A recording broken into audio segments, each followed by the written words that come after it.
Halo, apa kabar semua? Kembali di Putra Reza di Project Review dan langsung aja ini dia iPad mini 6, iPad mini generasi terbaru. Waktu dirilis barengan dengan iPhone 13, iPad mini ini adalah salah satu perangkat yang banyak sekali mencuri perhatian karena ini adalah akhir dari penantian panjang. iPad yang kecil tapi powerful akhirnya di-refresh sama Apple. Buat belinya seperti biasa saya di Tokopedia, harganya 8,4 juta dan buat yang pengen langsung cek, linknya ada pada kolom deskripsi di bawah. Oke, untuk yang penasaran buat isi kotaknya, iPad mini sebenarnya standar aja. Ada unitnya, saya pilih di sini warna pink biar lebih laki gimana. Terus ada kitab-kitabnya, lalu ada kabel USB-C dan masih ada chargernya. Seperti yang mungkin udah pada tahu juga, satu aspek yang bikin banyak sekali orang excited dengan iPad mini terbaru adalah desainnya yang lebih modern seperti iPad-iPad generasi baru yang lebih besar. Selamat tinggal kepada tombol home karena iPad mini sekarang udah berubah. Bezelnya emang kelihatan lumayan tebal di sekitar layar, tapi ya wajar karena ini buat naruh jempol pas lagi dipegang. Untuk perbandingan ukuran, di sini saya pasang sebelahan dengan iPad Pro 11 inci saya dan kelihatan emang kecil sekali ya iPad mini yang baru ini. Dipegangnya pun juga enak, terasa pas, nggak kegedean, dan yang terpenting ini adalah perangkat yang enteng.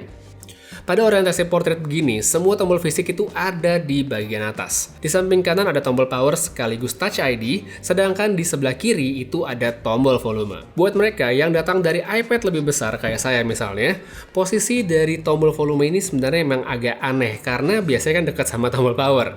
Jadi kalau mau ngambil screenshot sekarang tuh posisi tangannya beda dan butuh sedikit dibiasain.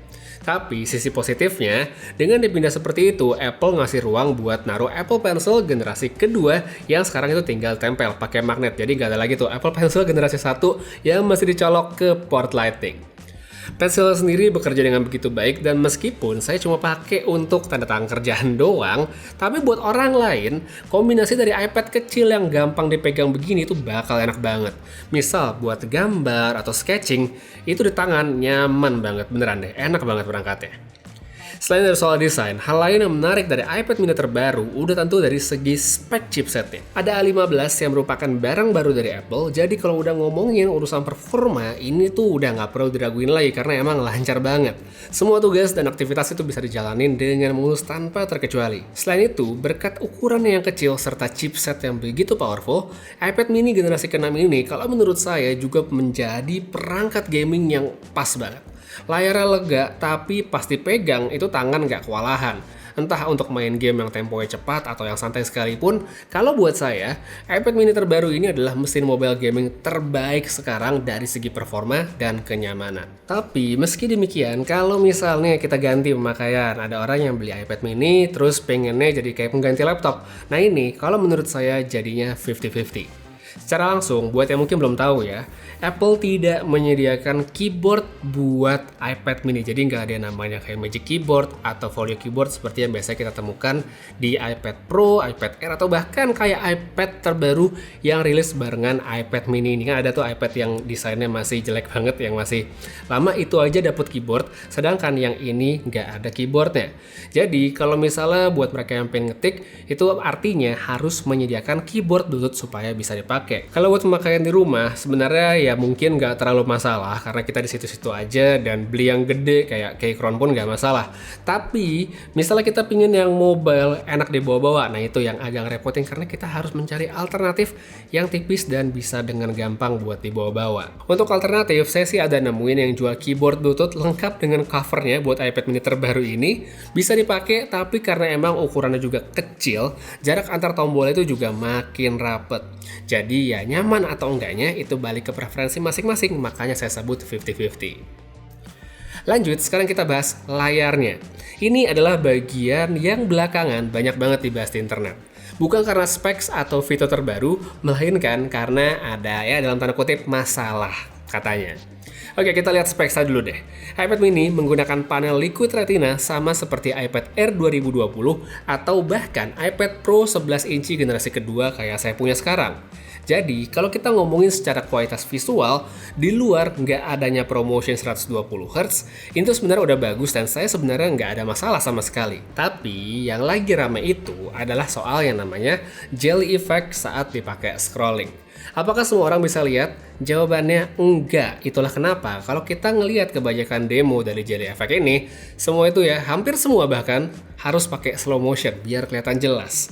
Untuk iPad mini ini sendiri ya memang ada sih, dan buat yang mungkin baca infonya masih setengah-setengah, Jelly Effect ini hanya terjadi dalam orientasi portrait aja. Sedangkan kalau iPad-nya dipakai di landscape itu nggak ada masalah. Lalu apakah ini mengganggu? Kalau menurut saya sih tergantung mata masing-masing serta gimana cara kita pakai iPad-nya. Kalau misal buat user yang banyak menggunakan di orientasi portrait seperti ini, misalnya untuk browsing, baca, dan segala macamnya, ya mungkin akan kelihatan nih Jelly Effect-nya. Sedangkan di tempat lain, buat user yang banyak hanya di orientasi landscape seperti ini, misalnya untuk nonton, main game, dan segala macam, mestinya sih nggak ada masalah. Karenanya, kalau dirasa soal Jelly Effect ini bakal ngeganggu dan kayak penting banget, kalau saran saya sih mendingan lihat langsung dulu, cocok-cocokin matanya kuat atau enggak, merasa keganggu atau enggak sebelum beli, karena ya daripada kamu repot udah beli terus mesti jual lagi gitu kan, ya mendingan dilihat dulu sebelum kita melakukan pembelian. Tapi kalau buat saya sih ya sebenarnya ini bener-bener nggak ada masalah dan enjoy aja pakai iPad-nya baik untuk main game maupun nonton film. Oh ya, sedikit catatan juga buat bagian speaker yang ada di iPad mini ini.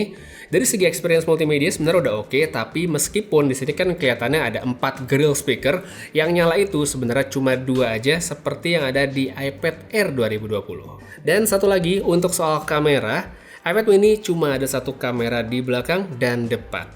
Salah satu keunggulan dari iPad mini terbaru dibandingkan beberapa iPad besar lainnya adalah resolusi kamera depan yang lebih tinggi untuk menunjang performa saat melakukan video call. Selain itu, ada juga fitur center stage untuk ngejaga user ada di tengah layar, yang menurut saya ya kadang membantu, tapi kadang juga enggak. Jadi ya kembali pada preferensi dan pemakaian masing-masing. Kemudian, sedikit untuk sampel foto dan video dari iPad mini, hasilnya kalau menurut saya tergolong oke, punya kualitas yang baik untuk foto sehari-hari, terlebih jika kepepet nggak ada handphone.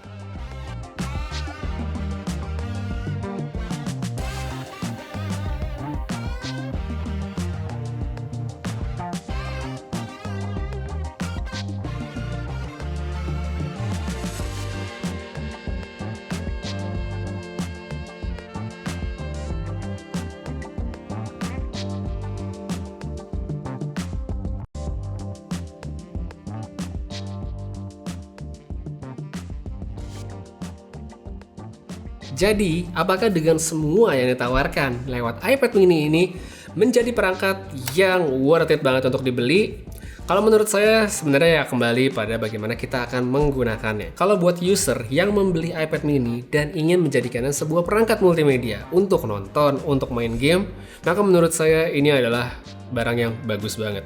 Bagus dari segi specs, bagus dari segi performa, dan tadi yang belum saya sebut adalah bagus dari segi baterai, karena dalam sekali charge saya bisa dapat dari 2 sampai 3 hari, yaitu pun dengan pemakaian yang tidak terlalu intensif untuk nonton sama main game. Sedangkan kalau buat user yang mungkin push rank banget ya sehari bisa habis. Tapi meski demikian, saya cukup yakin mereka yang beli iPad mini untuk kebutuhan tersebut bakalan happy sama pembeliannya.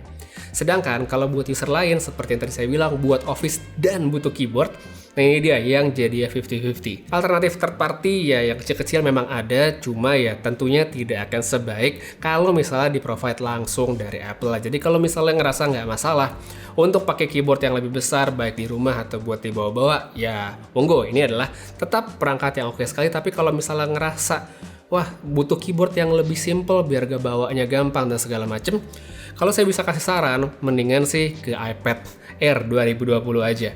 Karena selain lebih banyak dukungan keyboard terpartinya, baik itu yang nempel langsung kayak Logitech dan segala macamnya, harganya pun perangkatnya, iPad-nya kalau dilihat sementara ini nggak berbeda jauh dengan iPad mini. Iya sih, kalau kita lihat dari segi spek chipsetnya sedikit di bawah karena masih pakai A14, tapi ya saya aja sekarang masih pakai iPad Pro 11 inch yang pakai A12Z, A12Z, dan nyaman-nyaman aja, nggak ada masalah. Jadi ya bener-bener semua pada akhirnya kembali pada preferensi user maunya kayak gimana dengan semua alternatif yang tadi udah saya jembrengin, karena ya tiap orang punya cocoknya sendiri-sendiri. Tapi sekali lagi buat kamu yang mungkin tertarik untuk membeli iPad mini karena menurut saya ini tetap adalah perangkat yang bagus, linknya udah lengkap pada kolom deskripsi di bawah.